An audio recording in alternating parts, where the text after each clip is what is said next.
Welcome back. You're still tuned in to Salam Media with myself, Salalo Makwidiri. And before I went to the break, I did mention that we'll be discussing the Muslim vote. I think this is something here on Salam Media we've been championing for a while. We even had debates all across, the length and breadth of South Africa, just trying to understand the psyche of South African Muslims and how they were going to be voting in this year's elections. And I think what's interesting for me is what we were hearing in these different debates didn't quite correlate with the numbers, because when you see some of the Muslim areas or Muslim dominated areas, and some of the areas we did actually visit, you'll find that the things that people were saying and discussing didn't quite match how they voted. And we're going to be discussing this in a bit with Dr. Quraysha Ismail Sooliman. She's a project manager at the Center for Mediation in Africa at the University of Pretoria, and she's joining us via StreamYard. Prof, thank you so much for joining us. Here on Salam Media, we champion the lucrative Muslim vote, trying to understand how Muslims, were going to vote in the elections, some of the factors that might influence the Muslim vote. And to my surprise, and I'm sure to your surprise also, looking at some of the numbers, in the areas that one might consider Muslim areas, not quite painting the picture that we thought or hoped that they might draw. Wa alaikum salam wa rahmatullahi wa barakatuh. First, I need to correct, I'm no longer with the Center for Mediation in Africa. All right. I'm in the Department of Political Sciences at the University of Pretoria. Okay. Perfect.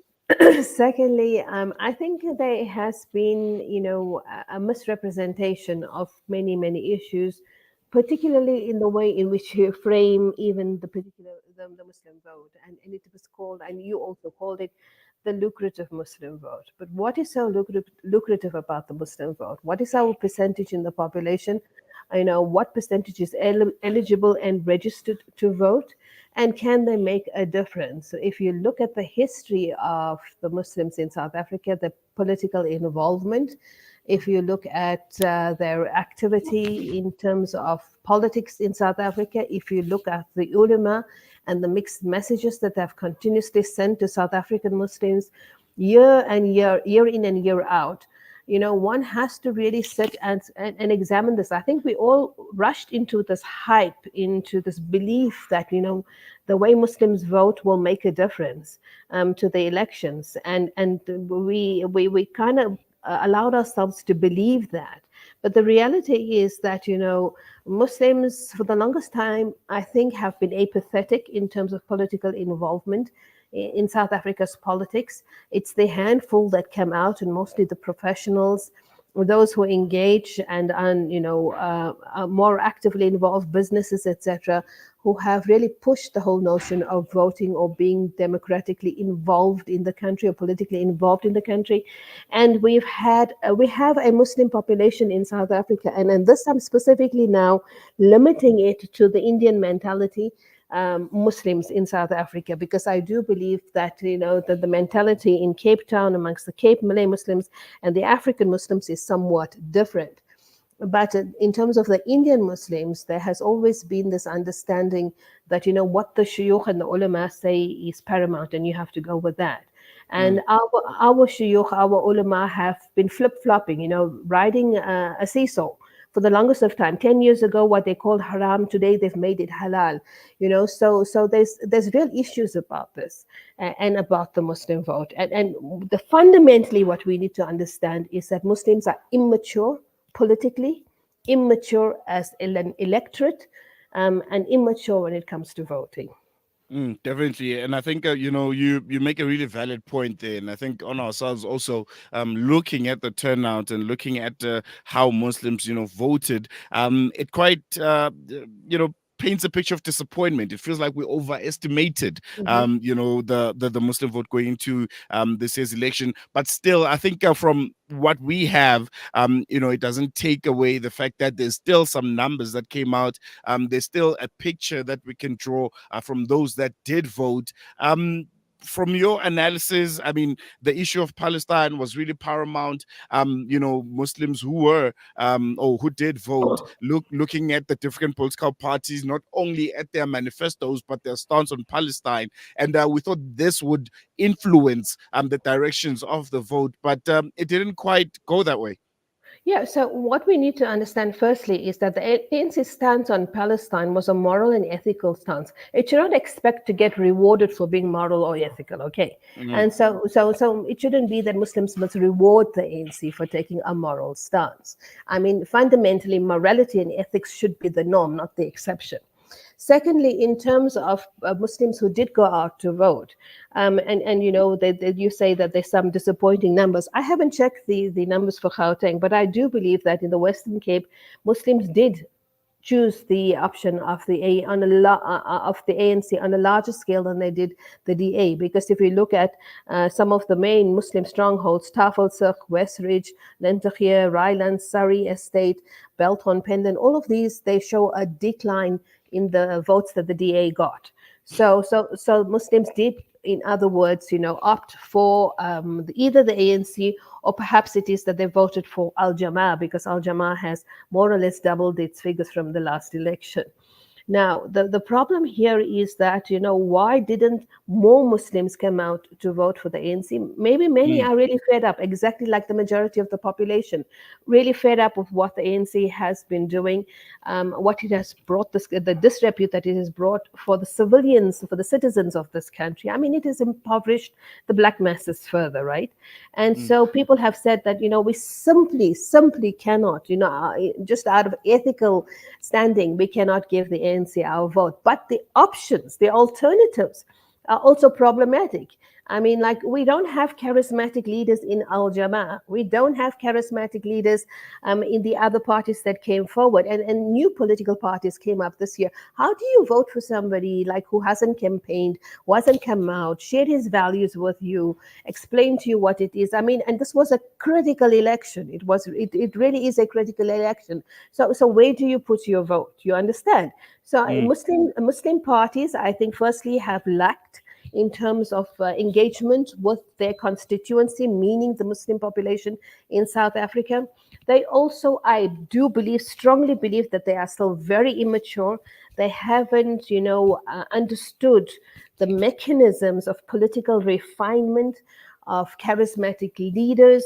I mean, the new generation Muslims, and are mostly, young professionals and people who have come out of the cycle of the dogmatic Islam, are looking for people whom they can identify with. Honestly speaking, the Muslim parties that presented themselves for this election, I think very few identify with them. No, definitely. And just lastly, before I let you go, going forward, the local government elections in about 2 years will be the talking point for members in the media, for people doing analysis, and just for the general public, in order for us to mitigate our expectations like we did with this year's elections when it comes to the Muslim vote. How can we analyze and understand the role that Muslim play in South African politics, and just how influential it is, if it is?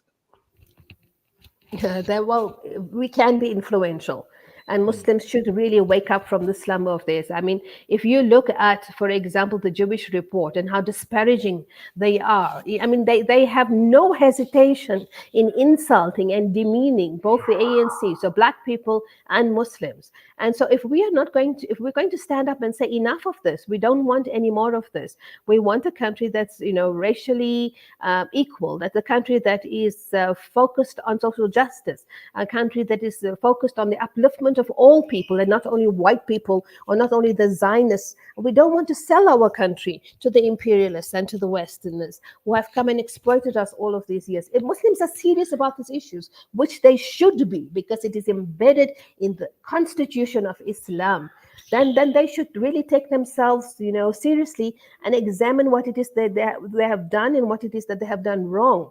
And this is a responsibility, especially on the ulama fraternity. I mean, how are they using the Jummah khutbah, the mosques? The mosque is the greatest platform that we have on a Friday, especially at Jummah. How are you using that to inculcate an understanding, an ethical understanding on Muslims, on the roles that they have to play, on the development of this country, on taking it forward, on making your mark, on making sure that we do not allow insults and humiliation and degradation and disgrace to visit us, because that is what is happening to the Muslims. Just go and read that Jewish report, the one that Howard Sexton wrote, ANC Pandemic of the Muslim vote. I mean, it's nauseating. And Muslims like don't respond to any of this. We should be creating a Muslim report in South Africa and respond to all of this. We should put forward our best arguments. We should forward our best people. We should put forward our ideas on how we're going to contribute to the development of the country. We're lacking big time. And unless we can't vision, a way forward in a better way, and like you said, it's local elections coming, municipal elections coming up soon. If we can't meet these kinds of visions for the next elections, then quite frankly, we're doomed. No, we're going to leave it there. Thank you so much, Dr. Quraysha, for giving us your insights. We're going to leave it there. I'm sure we'll be Thank you catching up so much. with you as, there's so much happening in South Africa, coalition talks and political parties, horse trading and all. I'm sure we'll be talking to you soon, but we'll leave it here for now. Okay, assalamu alaikum rahmatullah. Walaikum salam. That was Dr. Quraysha Ismail Sooliman, for the project manager at the Center for Mediation in Africa. Thank you so much for joining us. We're going to take a quick break. When we come back, we'll be focusing on those floods that have been happening in some parts of South Africa, particularly in the Eastern Cape, where about over 1,300 people are left homeless, and 7 are already confirmed to have passed away. We'll be speaking to Corinne Conradi from Gift of the Givers. She's the provincial coordinator of the Eastern Cape, and will be giving us some insights and some of the immediate needs that the people of the Eastern Cape, who whose lives have been turned upside down and have been ravished by these floods. So after this, we'll be speaking to Corinne Conradi from Gift of the Givers.